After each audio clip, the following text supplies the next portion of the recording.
At 2:13 a.m., my security camera recorded someone entering my son's bedroom. When I watched the footage the next morning, I felt my stomach drop. Because the person opening that door was someone I trusted with my life? Let me ask you something before I continue. If a camera in your own home revealed that someone in your family might be hurting your child, would you confront them immediately? Or would you stay quiet and watch? Because that night, I chose to watch. Before I tell you what happened, subscribe if you believe the most terrifying secrets aren't found in strangers, but inside families. And answer this in the comments honestly. If exposing the truth meant destroying your own family, would you still do it? 3 weeks ago, that became my reality. My name is Michael Hayes. And until that morning, my life looked completely normal. A quiet suburban house. A loving wife named Claire. And my 9-year-old son, Lucas. Lucas was a quiet kid. Gentle. The kind of child who spent hours drawing instead of playing outside. I always thought he just had a big imagination. But something strange had been happening lately. He stopped talking during dinner.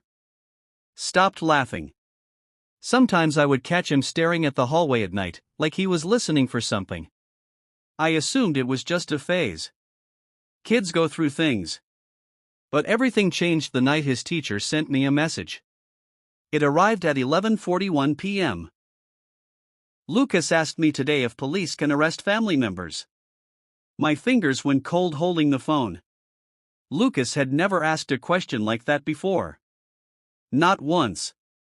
I quietly walked down the hallway toward his bedroom. The house was silent. Claire was already asleep. Lucas's door was slightly open. A small lamp cast a soft yellow glow across his desk. He was sleeping peacefully. But on the desk beside his bed was a black notebook. When I opened it, my chest tightened. Inside were drawings. Dark ones. A small boy standing in a bedroom. Behind him, a tall shadow. The shadow had no face. But the worst part wasn't the drawings. I stared at the security footage for almost 10 minutes before pressing play. The timestamp read 2:13 a.m. The hallway was dark. Silent. Then a shadow appeared near Lucas's door. Someone moved slowly, carefully. The door handle turned. My chest tightened. And then the hallway light caught the person's face. It was my brother, Ethan. I froze. Ethan had been living with us for 2 months after his divorce. Lucas adored him. They played video games together. Went for ice cream together. Sometimes Ethan even helped him with homework. I trusted him completely. But on the screen, he slowly opened Lucas's bedroom door. Then stepped inside. The door closed behind him. My hands started shaking. 5 minutes passed. Then 10. Finally the door opened again. Ethan walked out quickly. His face looked tense. Nervous. He looked left. Then right. Like he was making sure nobody saw him. Then he walked back toward the guest room. I replayed the clip again. And again. My brain kept trying to reject what I was seeing. Maybe Lucas had a nightmare. Maybe Ethan was checking on him. Maybe this was nothing. But one thing kept echoing in my mind. Lucas's drawing. Dad doesn't see what happens at night. That afternoon I picked Lucas up from school. He sat quietly in the passenger seat, looking out the window. I tried to sound normal. Did Uncle Ethan check on you last night? Lucas froze. Just for a second. Then he shook his head. No. My grip tightened on the steering wheel. You're sure? He nodded again. But his voice was smaller now. Yes. That was the moment I realized something terrifying. My son had just lied to me. And children don't lie about something like that unless they're afraid. That night I didn't confront Ethan. I didn't confront Claire either. Instead, I did something smarter. I installed 2 more cameras. One facing Lucas's door. And one inside the hallway corner. If someone was entering that room again, I wanted to see everything. But I had no idea that the next footage I would watch would completely change the story. Because 3 nights later, the person entering Lucas's room wasn't Ethan. It was my wife. At first, I thought I was hallucinating. The timestamp read 2:07 a.m. Claire walked slowly down the hallway. Barefoot. Careful. Like she didn't want anyone hearing her. My stomach twisted. She stopped outside Lucas's door. Then quietly opened it. And stepped inside. The door closed. I leaned closer to the screen. Confused. Why would Claire sneak into his room like that? Why not just walk in normally? Why hide it? 7 minutes passed. Then the door opened again. Claire walked out. But something about her face felt wrong. Not guilty. Not scared. Just tense. Like someone trying to control panic. Then she looked straight down the hallway. Directly toward the camera. For a moment my heart stopped. Had she noticed it? But she simply walked away. Back toward our bedroom. Now my mind was racing.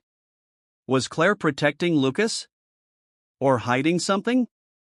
That evening I watched Ethan and Claire carefully. Dinner felt strange. Too quiet. Too polite. Lucas barely touched his food. Ethan kept joking like nothing was wrong. Claire avoided eye contact with me. The whole house felt like a stage. Like everyone was pretending. Everyone except Lucas. That night I stayed awake. Watching the cameras live on my phone. At 2:11 a.m. Ethan appeared in the hallway again. He walked straight toward Lucas's door. But before he reached it, another door opened. Claire stepped out. She grabbed Ethan's arm. Hard. They started whispering. I couldn't hear them. But their faces were intense. Angry. Claire shook her head. Ethan looked frustrated. Then he walked away. Back toward the guest room. Claire stood there for several seconds. Breathing heavily. Then she slowly opened Lucas's door. And went inside again. That was the moment I realized something terrifying. Claire wasn't the threat. She was trying to stop someone. And the next night, I decided to find out the truth. But the truth waiting for me was far worse than I imagined. Because when Ethan finally entered that room again, Lucas didn't scream. He shouted something that made my blood run cold. Stop lying. I replayed that moment at least 20 times. Lucas ran into the hallway crying. Ethan followed him. Panicked. Lucas, stop. But Lucas pulled away. His voice shaking. Stop lying to Dad. Claire rushed in seconds later. She grabbed Lucas and hugged him tightly. Ethan stood there frozen. Like a criminal caught in headlights. My heart was racing. But something about Lucas's words confused me. He didn't say leave me alone. He didn't say don't touch me. He said, stop lying. The next morning I decided to test something. At breakfast I acted normal. Hey Ethan, I said casually. I might have to travel for work tomorrow. Claire looked up quickly. Ethan didn't notice. Oh yeah, he said. 2 days maybe. He nodded. No problem. That night I packed a small bag. Made sure everyone saw me leave. But instead of going to the airport, I checked into a cheap motel 10 minutes away. And watched the cameras. At 2:09 a.m. Ethan appeared again. He walked down the hallway. But this time something was different. He wasn't sneaking. He looked confident. Like someone who knew the house was empty. He opened Lucas's door and walked inside. 5 minutes passed. Then suddenly the bedroom light turned on. Lucas ran into the hallway. Angry. Furious. You promised. Ethan looked terrified. Lucas, please. You promised you would tell Dad. My heart stopped. Tell me what? That's when Claire's bedroom door opened. She stepped into the hallway. And the look on her face told me something shocking. She wasn't surprised. She looked defeated. Like someone who knew this moment would come. And then Lucas said something that shattered everything I believed. Dad deserves to know what you did to him. Him. Not me. Someone else. And suddenly I realized. This wasn't about Lucas anymore. This was about something Ethan did to me. Something everyone in my house knew. Except me. They hid. The next morning I drove home early. No warning. No call. When I walked into the kitchen, everyone went silent. Claire looked nervous. Ethan looked shocked. Lucas looked relieved. And that reaction told me everything. They knew I had seen something. I sat down slowly. Let's talk. No one moved. Then Lucas said something quietly. Dad, do you remember Uncle Ethan's company? Of course I did. 3 years ago Ethan had started a tech startup. He asked me to invest. I trusted him. So I gave him everything I had saved. Almost $200,000. But 6 months later, the company collapsed. Ethan said the investors pulled out. The business failed. And the money was gone. Lucas looked at Ethan. Then back at me. That wasn't true. The room went silent. My heart began pounding. What do you mean? Claire spoke softly. Michael. Ethan didn't lose the money. I felt the air leave my lungs. Ethan finally looked down. And Lucas finished the sentence. He stole it. The words echoed in my head. Stole. Ethan tried to speak. Listen, it wasn't like that. But Lucas shouted. You told me Dad would hate you if he knew. The room exploded into chaos. But strangely, I felt calm. Cold. Clear. Because in that moment something inside me shifted. My brother hadn't just betrayed me. He had stolen my future. And then lied about it for 3 years. But what Ethan didn't realize was something very important. I wasn't angry anymore.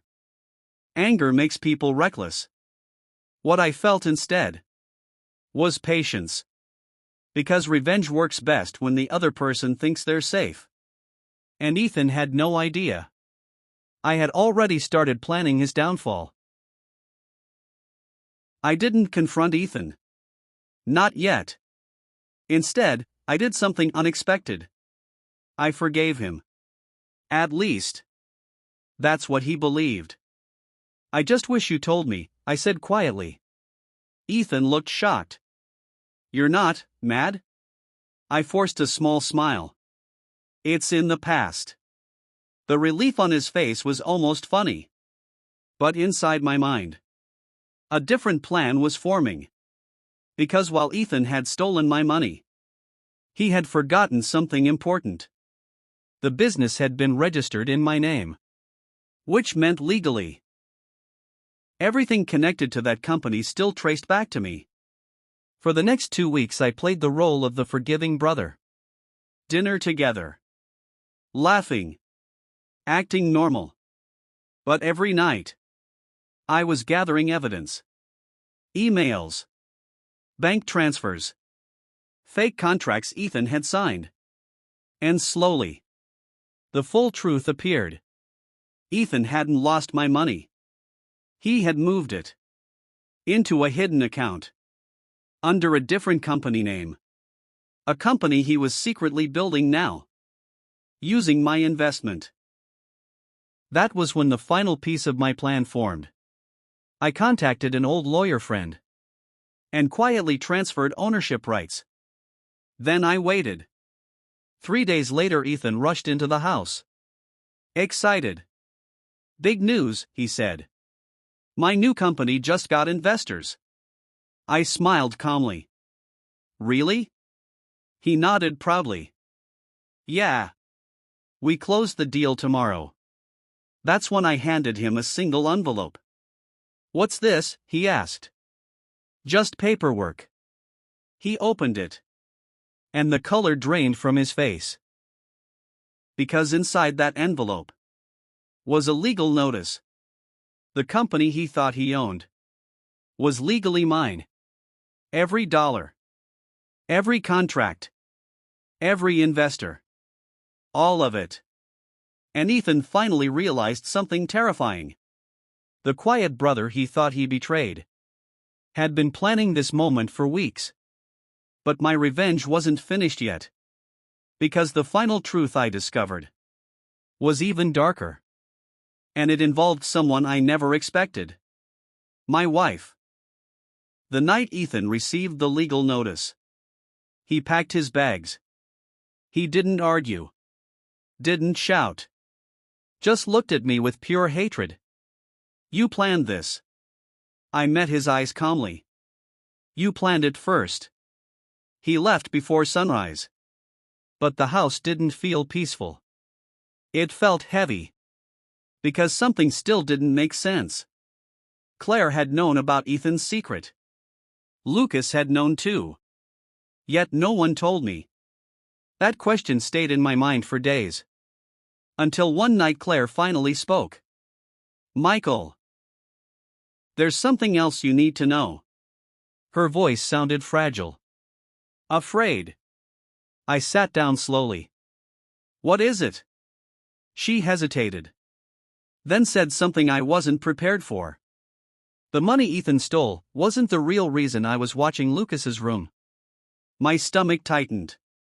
"Then what was?" Claire looked toward Lucas's bedroom. Then back at me.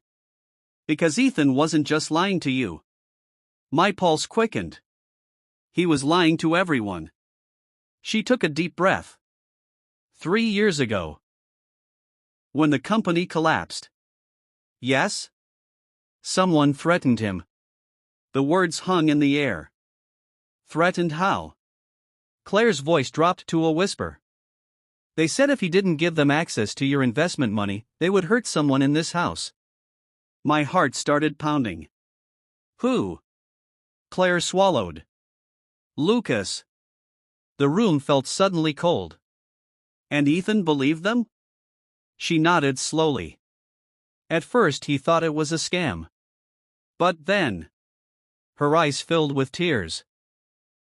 "Someone started watching the house. And suddenly everything clicked. The cameras. The hallway. Lucas staring into the darkness at night. My revenge had been aimed at Ethan.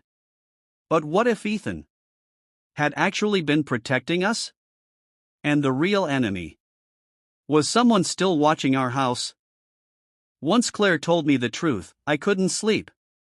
My mind kept replaying everything. The strange cars parked outside sometimes. Lucas staring at the hallway at night. Ethan sneaking into his room. What if Ethan wasn't hurting him? What if he was checking on him? Protecting him? The next morning I called Ethan. He didn't answer. I tried again. Still nothing. Finally he sent one message. "You already won. Leave me alone." But I needed answers. So I drove to his apartment. When he opened the door, he looked exhausted. Angry. "What do you want?" I didn't argue. I just said one sentence. "Claire told me about the threats." His face changed instantly. Silence filled the room. Then he whispered something chilling. "You shouldn't have gotten involved." My chest tightened. Involved in what? Ethan walked to the window, looked outside, then said something that made my blood freeze. "They're still watching." My heart began racing. "Who?" He shook his head slowly. "I don't know. But the messages started 3 years ago. Emails. Photos of our house. Photos of Lucas walking to school.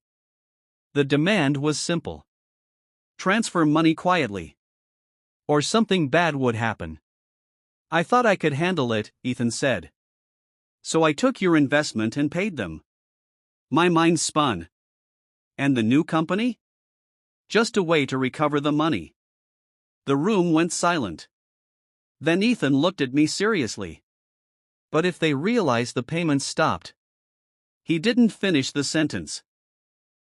Because at that exact moment, my phone buzzed. A message from an unknown number. I opened it and felt my blood run cold. It was a photo, taken just seconds ago, of Lucas walking home from school. And underneath it were 6 words. "Nice family you have, Michael." My hands started shaking. Someone had just photographed my son. Today. Minutes ago. That meant one thing. Whoever had been threatening Ethan was still watching us. But something inside me changed at that moment. Fear turned into focus. Because threats only work when someone is scared. And I wasn't scared anymore. I was angry. Calm. Calculated anger. I replied to the number. "What do you want?" The response came instantly. "Continue the payments." "How much?" $50,000. I stared at the message. Then something unexpected happened. I smiled. Because whoever was behind this clearly didn't know something important. I had just taken control of Ethan's company. Which meant I had access to all his old payment records. Every transfer. Every bank account. Every location. And those payments led to one surprising place. A small security company. Just 20 minutes from my house. Which meant the person watching us wasn't some anonymous hacker. It was someone local. Someone close. That night I contacted the police quietly. Shared everything.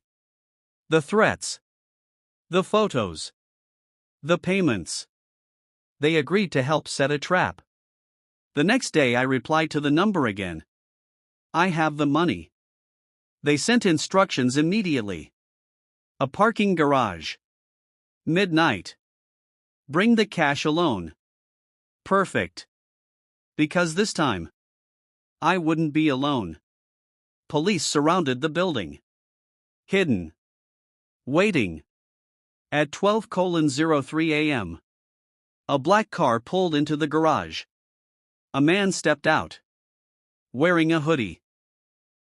Walking toward the money bag I placed on the ground. But when the lights suddenly turned on, and police surrounded him, my heart nearly stopped. Because the man they arrested was someone I recognized. Someone who had been inside my house dozens of times. Lucas's school security guard.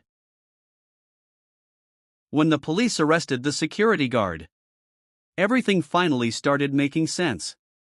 He had access to the school, to Lucas's schedule, to security systems. He knew when Lucas arrived, when he left. He even knew where we lived.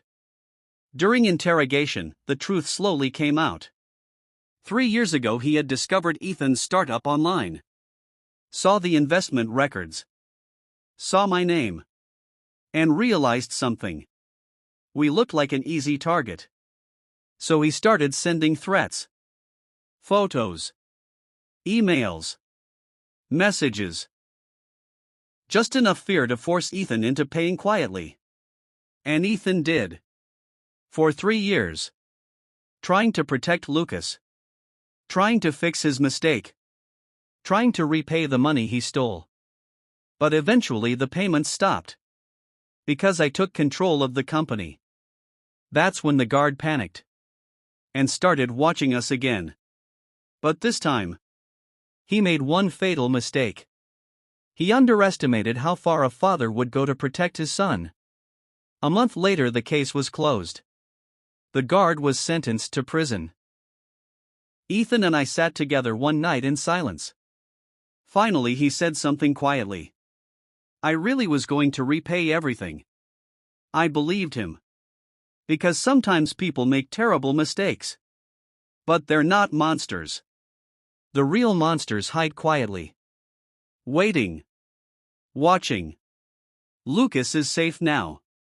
My family survived. But one lesson will stay with me forever.